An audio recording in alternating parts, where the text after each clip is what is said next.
दोस्तों, दिल्ली में Lal Qila metro station के पास हुए एक कार में ब्लास्ट ने पूरे देश को झकझोर के रख दिया है। अब तक 12 लोगों की मौत हो गई है, कई लोग अभी भी अस्पताल में भर्ती है। लेकिन इस घटना के बाद, इस ब्लास्ट के बाद एक के बाद एक जो परतें खुल रही हैं, वो इस देश में रहने वाले हर एक व्यक्ति को सचेत कर रही है। आपको भी कर रही है, मुझे भी कर रही है। कहीं आपके आसपास आपके साथ काम करने वाला या आपको कई बार हर जगह दिखने वाला आतंकी तो नहीं है। यह कहकर के मैं आपको डरा नहीं रहा हूं, बल्कि आपको सावधान होने और सचेत होने की जरूरत है। इसी बात को लेकर के हम आज इस वीडियो में बात करेंगे। दरअसल अक्टूबर 2025 हमारे देश के जम्मू कश्मीर के कुछ इलाकों में जैसे लश्कर, जो एक आतंकवादी संगठन है, उसके कुछ पोस्टर लगते हैं।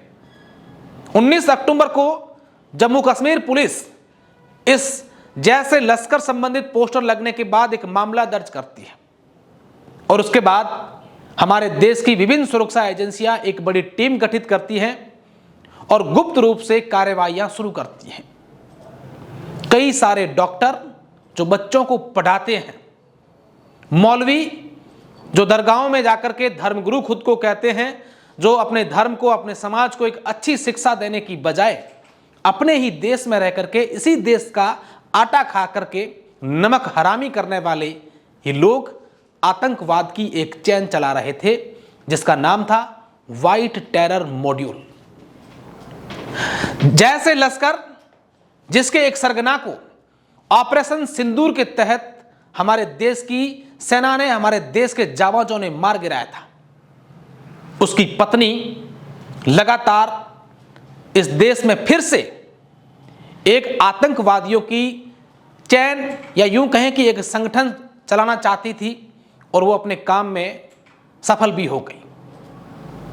आज से करीब 37 दिन पहले एक डॉक्टर की शादी थी और वहां पर कई सारे लोग मिले, कई सारे डॉक्टर मिले और उस दिन से शुरू हुई यह गैंग आतंकवादी, जो अलग अलग जगहों पर रहकर के इस तैयारी में थे कि आने वाले 26 जनवरी 2026 को, जैसा कि भारत देश की कई सारी न्यूज़ वेबसाइट्स और कई सारे बड़े मीडिया हाउसेज ने और कई सारे रिपोर्ट्स के आधार पर यह बात सामने आई है कि 26 जनवरी को लाल किले पर एक बड़ा हमला करने की फिराक में थे।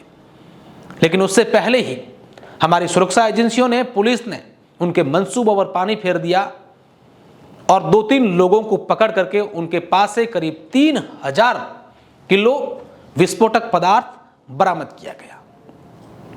और उन 3-4 जिन लोगों को पकड़ा था, 5 लोगों को पकड़ा था, उसी प्रकार का काम डॉक्टर नबी भी करता था, जो फरीदाबाद की अल फलाह यूनिवर्सिटी में बच्चों को पढ़ाता था। इस प्रकार की लगातार एक के बाद एक ताबड़तोड़ कार्रवाइयां होते देख नबी डर गया था और उसने अपने कार को ब्लास्ट करने, या कोई और बात हो सकती है जिसकी लेकर जांच पड़ताल चल रही है, उसकी कार का एक ब्लास्ट हुआ दिल्ली के लाल किला मेट्रो स्टेशन के गेट संख्या 1 के पास, और जिसकी हमने कई सारी खबरें बताई और आप लोगों ने भी देखी। लेकिन हम ये समझते हैं कि ये क्या कुछ चल रहा था। दरअसल एक मौलवी, इसका नाम इरफान बताया जा रहा है, वो श्रीनगर के एक सरकारी मेडिकल कॉलेज में, अस्पताल में, वहां पर पैरामेडिकल स्टाफ था। उसका काम था कि मेडिकल लाइन में जो डॉक्टर बन रहे हैं, मेडिकल स्टूडेंट्स जो हैं, उनका माइंड वॉश करना, उनको आतंक के खिलाफ जैसे लश्कर के वीडियोस दिखाना, इस प्रकार की बातों में उन्हें लाना। और उसके बाद से ये गैंग एक्टिव हो गई। जैसा मैंने आपको पहले बताया कि 37 दिन पहले एक शादी में मिले इन तमाम लोगों ने इस गैंग को एक्टिव करा और उसके बाद अलग अलग जगह पर हथियार सप्लाई करना या फिर उनको फाइनेंशियली सपोर्ट करना या सारी चीज़ों में, टेक्निकल चीज़ों में सपोर्ट करना, ये सब काम चल रहा था। अब तक इसमें 12 लोग पकड़े जा चुके हैं। सुरक्षा एजेंसियों ने 12 लोगों को पूरे देश भर से पकड़ा है। इसमें 6 डॉक्टर हैं और एक महिला है। महिला शाहीन जिसके बारे में मैं आपको पूरा अलग से एक वीडियो बनाऊंगा कि कैसे कक्षा 10वीं और 12वीं में अपने पूरे क्षेत्र में टॉप रहने वाली ये लड़की कानपुर के एक मेडिकल कॉलेज, इस प्रकार के अस्पताल में, मेडिकल कॉलेज में असिस्टेंट प्रोफेसर रही। कई साल उसने अपनी सेवाएं दी। शादी होने के बाद अपने पति को 2015 में छोड़ दिया और उसके बाद आतंकवादी संगठन जैसे लश्कर की महिला विंग की हमारे देश में प्रमुख बनी और महिलाओं को कैसे उनका ब्रेन वॉश करके कैसे उनको आतंकवादी बनाए, इसमें काम करने लगी थी। इसको लेकर भी हम आपको अलग से वीडियो बताएंगे। इस प्रकार की घटना के बाद इस दिल्ली वाले बम ब्लास्ट की जांच जो है एनआईए को दे दी गई है। इसमें जांच पड़ताल की जा रही है और जो डॉक्टर नबी मारा गया है उसके गांव के लोग के कहते हैं कि जिस लड़के पर गांव को गर्व था, आज उस लड़के ने पूरे गांव को शर्मिंदा कर दिया है। डॉक्टर नबी भी अल फलाह यूनिवर्सिटी में बच्चों को पढ़ाता था और उसके बाद जब अल फलाह यूनिवर्सिटी में जब पुलिस और सुरक्षा एजेंसियों की टीमें गई तो वहां पर कई लोगों को पकड़ा है और वहां से इसके बाद हरियाणा से भी एक मौलवी को पकड़ा है।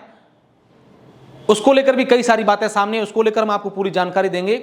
लेकिन इस वीडियो के माध्यम से मैं आपको यही कहना चाहूंगा कि आपके आसपास भी अगर कोई ऐसा संदिग्ध व्यक्ति लगे जो कई सालों से इस प्रकार के काम आपको हल्की फुल्की अगर उस पर शक है तो अपने नज़दीकी पुलिस को इतला जरूर दें, क्योंकि हमारे देश में इस प्रकार के आतंकवादी पल रहे हैं।